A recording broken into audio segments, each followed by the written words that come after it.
Kerajaan-Mu Tuhan, itu kerinduanku, tiada yang lain. Ku mau mengasihi-Mu sampai tiba waktu-Mu bagiku.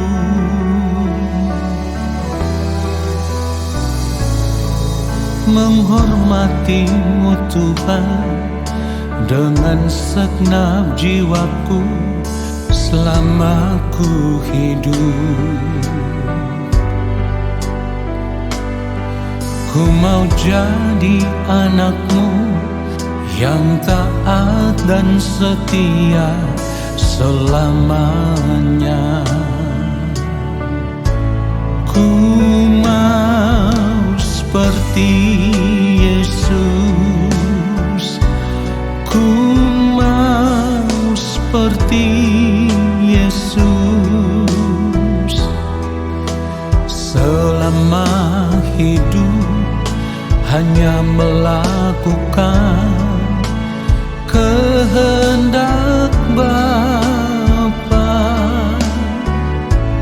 Ku mau seperti Yesus, ku mau seperti Yesus. Senangkan hati Bapa, hidup menjadi berkat, memuliakan nama-Nya.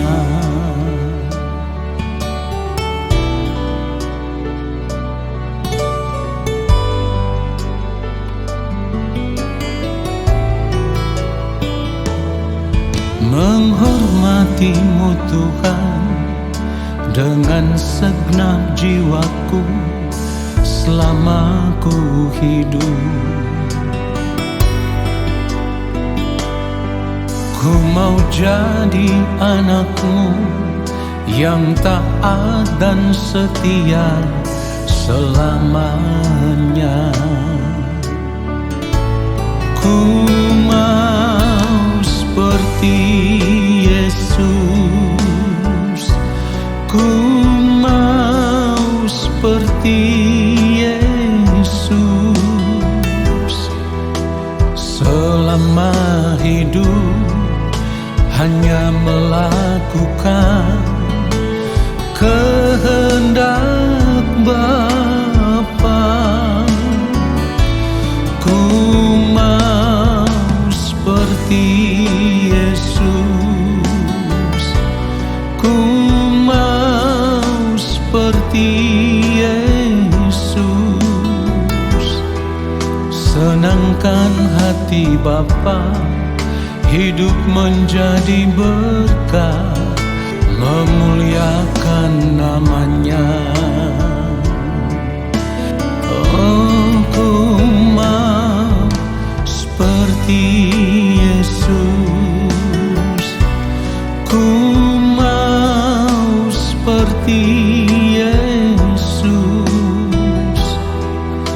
Selama hidup hanya melakukan kehendak Bapa.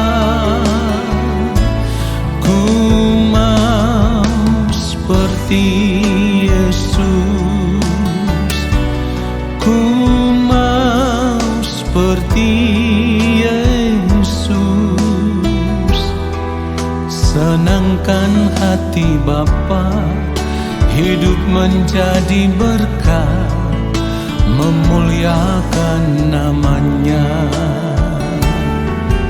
Oh, senangkan hati Bapa, hidup menjadi berkat, memuliakan nama-Nya.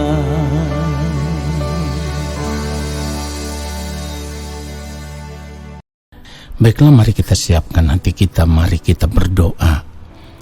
Bapa yang Maha Kudus, Allah yang Maha Mulia, kami mau mendengarkan kebenaran firman-Mu ya Tuhan. Kiranya Bapa, Di dalam kekuatan kuasa Roh Kudus yang mengurapi kami boleh mengerti saat kami mendengarkan kebenaran firman-Mu ya Allah. Lalu kami hidup sesuai dengan kebenaran firman-Mu. Di dalam nama Tuhan Yesus Kristus, kami siapkan hati kami untuk kebenaran firman Tuhan saat ini. Haleluya. Amin. Saudaraku yang dikasihi oleh Tuhan Yesus Kristus, kita harus mengakui bahwa kekristenan adalah jalan hidup. Namun demikian, kekristenan bukanlah jalan hidup yang mudah seperti yang dipikirkan banyak orang selama ini. Sebab kekristenan itu sangat sulit. Ya, saudara tidak salah dengar, sangat sulit. Apabila dibandingkan dengan cara hidup kita selama ini. Kenapa saya katakan bahwa kekristenan itu sangat sulit apabila dibandingkan dengan hidup yang kita jalani selama ini? Karena inti dari kekristenan itu adalah bagaimana kita harus benar-benar memperagakan gaya hidup Tuhan Yesus. Kita harus memperagakan gaya hidup Tuhan Yesus Kristus dalam kehidupan kita. Sementara selama ini kita sudah terlanjur hidup dengan cara hidup dunia yang semuanya bermuara pada kenyamanan hidup dunia. Saudaraku, itulah kenapa kalau kita mau benar-benar menjadi orang percaya atau orang Kristen yang sejati, maka kita harus sungguh-sungguh bertobat. Kenapa saya katakan kita harus sungguh-sungguh bertobat? Sebab dari cara hidup Tuhan Yesus, dari Injil yang diajarkan oleh Tuhan Yesus, semuanya itu sangat bertentangan dengan dunia ini. Saudara, yang menjadi persoalan adalah selama ini kita hanya menjadi orang Kristen yang hanya menjalankan rutinitas hidup keberagamaan semata-mata dan tidak pernah mau menjadi orang Kristen yang menghidupi cara hidupnya Tuhan Yesus. Lalu yang lebih merusak kehidupan kekristenan kita selama ini adalah ada begitu banyak pengajaran di luar sana yang diajarkan seolah-olah mengikut Tuhan Yesus itu enak. Sebab apa saja yang kita minta di dalam nama Tuhan Yesus, semua pasti dituruti atau semua pasti dikabulkan oleh Tuhan. Di dalam hal ini, semua yang berhubungan dengan kebutuhan jasmani, masalah ekonomi, masalah sakit penyakit, ya, mujizat, pasti semuanya dituruti oleh Tuhan. Nah, saudara yang dikasihi oleh Tuhan Yesus Kristus, tanpa kita sadari, justru pengajaran seperti ini akan semakin merangsang keinginan daging kita, merangsang ambisi kita untuk memperoleh apa saja yang kita mau, yang kita inginkan, yang kita kehendaki. Lalu untuk mendapatkan semua itu, kita bisa memanfaatkan kuasa nama Tuhan Yesus Kristus. Saudara yang dikasihi Tuhan, saya harus katakan dengan jujur, pengajaran seperti ini adalah penyesatan terselubung yang tidak pernah disadari oleh banyak orang percaya selama ini, atau harus saya katakan bahwa kita tidak pernah menyadarinya selama ini. Saudara yang dikasihi Tuhan Yesus Kristus, kenapa saya katakan ini adalah penyesatan terselubung? Karena Tuhan Yesus sama sekali tidak pernah mengajarkan kita untuk menikmati dunia ini dengan segala kesenangannya. Firman Tuhan katakan dengan jelas, ketika ada seorang ahli Taurat datang dan berkata kepada Tuhan Yesus, "Guru, aku akan mengikuti engkau kemana saja engkau pergi." Lalu Tuhan Yesus menjawab di dalam Matius pasal 8 ayat 20. Yesus berkata kepadanya, "Serigala mempunyai liang dan burung mempunyai sarang, tetapi anak manusia tidak mempunyai tempat untuk meletakkan kepalanya." Saudaraku, pada kisah yang lain, seorang muda yang kaya raya datang dan bertanya kepada Tuhan Yesus apa yang harus ia perbuat supaya bisa memperoleh hidup kekal. Tuhan Yesus menyuruhnya melakukan hukum yang tertulis di dalam Taurat. Saudara, kemudian orang muda itu berkata bahwa semuanya itu sudah kulakukan, kurang apa lagi? Maka Tuhan Yesus berkata kepadanya, "Jikalau engkau hendak sempurna, pergilah jualah segala milikmu dan berikanlah itu kepada orang-orang miskin, maka engkau akan beroleh harta di sorga. Kemudian datanglah kemari dan ikutlah aku." Ketika orang muda itu mendengar perkataan itu, Pergilah ia dengan sedih sebab banyak hartanya. Perhatikan itu saudaraku. Jadi dengan kata lain, jika kita ingin menjadi orang percaya yang benar-benar berkenan kepada Allah Bapa di sorga, maka kita tidak boleh terikat dengan apapun. Dengan kata lain, untuk mengikut Tuhan Yesus, maka kita harus berani untuk menyangkal diri, ya.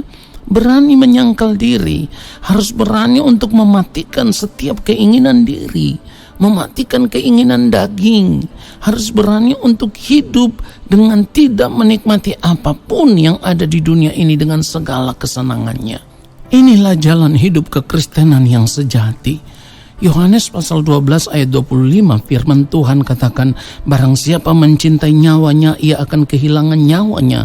Tetapi barang siapa tidak mencintai nyawanya di dunia ini, ia akan memeliharanya untuk hidup yang kekal.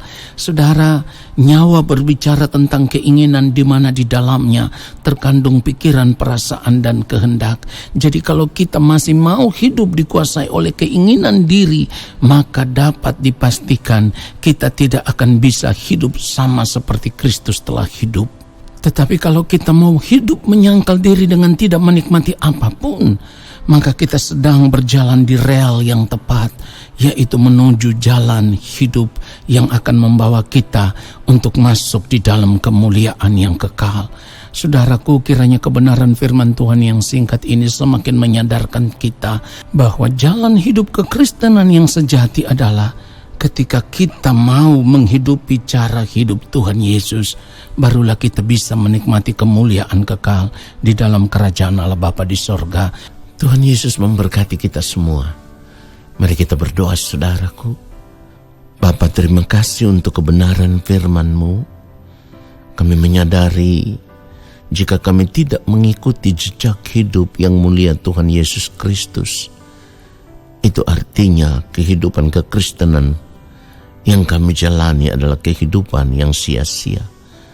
Oleh sebab itu kami mau memilih ya Bapa, untuk berjalan di jalan yang telah dilewati oleh yang mulia Tuhan Yesus Kristus, di mana kami mau hidup sama seperti Kristus telah hidup, yaitu hidup hanya untuk melakukan kehendak-Mu ya Bapa, di sepanjang sisa umur hidup kami selama kami masih hidup di dunia ini.